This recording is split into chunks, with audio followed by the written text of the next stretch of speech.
దేవతలందరూ తమ తమ శక్తుల్ని హనుమకి ధారపోశారు. అది కూడా చాలా విశేషంగా. ఎలా?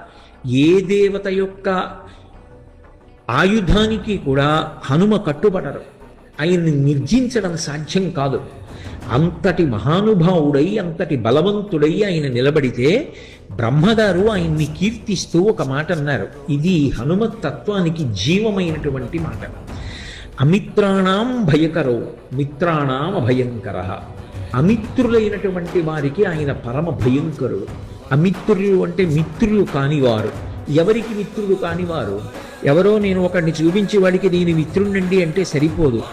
ఎవడు ధర్మానికి మిత్రుడు కాడో, ఎవడు దైవానికి మిత్రుడు కాడో, ఎవడికి వేద ప్రతిపాదితమైనటువంటి వాక్కు యందు విశ్వాసము లేదో, ఎవడు ఈశ్వర ధిక్కారం చేస్తాడో అటువంటి వాడి పట్ల ఆయన ఆగ్రహము వ్యక్తమవుతుంది. ఎవడు ధర్మమునందు అనురక్తి కలిగిన వాడై ఉంటాడో, ఎవడు భగవంతునికి దాసానదాసుడై భక్తుడై ఉంటాడో అటువంటి వాడి పట్ల ఆయన అనుగ్రహ ప్రసరణం జరుగుతుంది.